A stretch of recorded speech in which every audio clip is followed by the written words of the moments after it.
ఇటీవల టీమిండియా బ్యాటర్లు వరుసగా విఫలం చెందడంతో ఆటగాళ్లందరూ కూడా దేశవాళీ మ్యాచ్లు ఆడాలని బీసీసీఐ తప్పనిసరిగా ఒక నిర్ణయం తీసుకుందన్న విషయం మనకు తెలిసిందే కదా. ఈ క్రమంలో రోహిత్ శర్మ, వికెట్ కీపర్ రిషబ్ పంత్, యశస్వి జైస్వాల్, గిల్ వంటి స్టార్ ఆటగాళ్లు రంజీ ట్రోఫీల్లో ముఖ్యంగా ప్రాక్టీస్లో కనిపిస్తున్నారు. అయితే ఈ లిస్టులో విరాట్ కోహ్లీ కూడా ఉండడం విశేషం. అయితే ఈ రంజీ ట్రోఫీలలో వీళ్ళ ప్రదర్శనను బట్టి జూన్ నెలలో జరగబోయే ఇంగ్లాండ్ సిరీస్కు జట్టును ఎంపిక చేసే అవకాశం చాలా స్పష్టంగా కనిపిస్తుంది. కానీ స్టార్ బ్యాటర్ విరాట్ కోహ్లీ ఈ రంజీ ట్రోఫీలో పాల్గొనడంపై ఒక పెద్ద సంచలనం రేగింది. అదేంటి అంటే 2012లో చివరిసారిగా రంజీ ట్రోఫీ ఆడిన కోహ్లీ ప్రస్తుతం తన రెడ్ బాల్ ఫామ్ను పునరుద్ధరించేందుకు ఈ టోర్నీలో ఆడతాడా లేదా అనే విషయంపై ఉత్కంఠ నెలకొంది.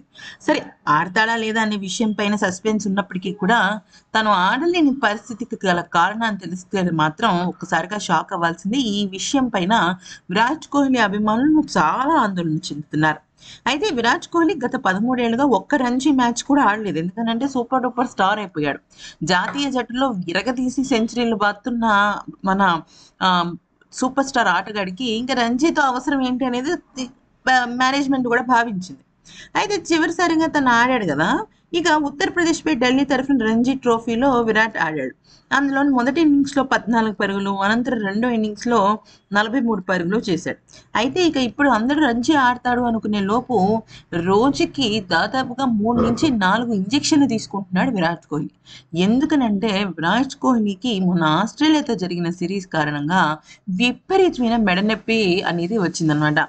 మెడనొప్పి కారణంగా విరాట్ కోహ్లీ చాలా అంటే చాలా నరకం చూస్తున్నాడు ఆ మెడనొప్పితో. అయితే ఆ మెడనొప్పి ఎంత తీవ్ర స్థాయికి వెళ్ళిందంటే ఏకంగా ఇంజెక్షన్లు రోజుకి 3 తీసుకునే స్థాయికి ఆ నొప్పి వెళ్ళిందనమాట.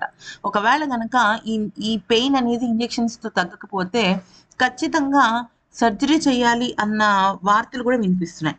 అయితే మెడ గాయం అయిందనమాట. ఈ నొప్పి విపరీతంగా ఉండడంతో అది భరించే ఓపిక లేక ఇంజెక్షన్లు తీసుకుంటున్నాడు.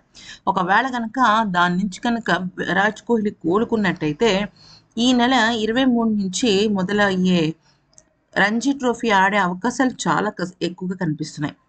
అయితే విరాట్ కోహ్లీ 2024లో టెస్టుల్లో 19 నాక్స్లో 1 సెంచరీ, 1 హాఫ్ సెంచరీ మాత్రమే చేశాడు. 24.5 సగటుతో 417 పరుగులు మాత్రమే చేయగలిగాడు విరాట్ కోహ్లీ. కోహ్లీ పేలవమైన ప్రదర్శనతో టెస్ట్ క్రికెట్లో అతని భవిష్యత్తుకు చాలా విషయాలు దారితీశాయి. అయితే Delhi and district cricket association secretary Ashok Varma Ranji ట్రోఫీలలో విరాట్ కోహ్లీ తమ జట్టుకు ఆడాలని అభ్యర్థించాడు. కానీ విరాట్ కోహ్లీ నుంచి తమకు ఇంకా ఎటువంటి ధృవీకరణ రాలేదు అని వారు తెలిపారు. 2025 WTC టెస్ట్ సిరీస్ని భారత్ జూన్ నెల నుంచి ప్రారంభించబోతోంది. ఈ టోర్నీలో భాగంగా ఇంగ్లాండ్ గడ్డపై భారత జట్టు 5 టెస్టులు ఆడుతుండగా ఈ test series Virat Kohli test కెరియర్కే కీలకం అనమాట. అంటే ఇప్పుడు చూడాలి అంటే ఆల్మోస్ట్ ఈ జనవరి నుంచి కూడా ఇంక టెస్ట్ సిరీస్లు ముగిసినట్టే. మళ్ళీ జూన్ నుంచి ప్రారంభమవుతాయి.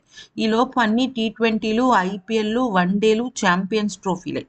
అయితే ఈ క్రమంలో విరాట్ కోహ్లీ ఈ ఒక్క సిరీస్లో గనక తన ప్రతాపం చూపిస్తే మాత్రం తన కెరియర్ ఇంకొక 3-4 ఏళ్ళు వెనక్కి తిరిగి చూసుకోకల్లా టెస్ట్ క్రికెట్లో. ఇంకా తనంతటా తాను నేను ఆడలేను బాబోయ్ అని పక్కెళ్తే తప్ప ఆ మ్యాటర్ ఏం లేదు. ఇంకా ఏ గౌతమ్ గంభీర్, ఏ బీసీసీఐ మేనేజ్మెంట్ విరాట్ కోహ్లీని పక్కకు కూడా తీయలేదు. సో ఆ మెడ నొప్పి ఏదో తొందరగా తగ్గితే బాగుండని అందరూ కోరుకుంటున్నారు.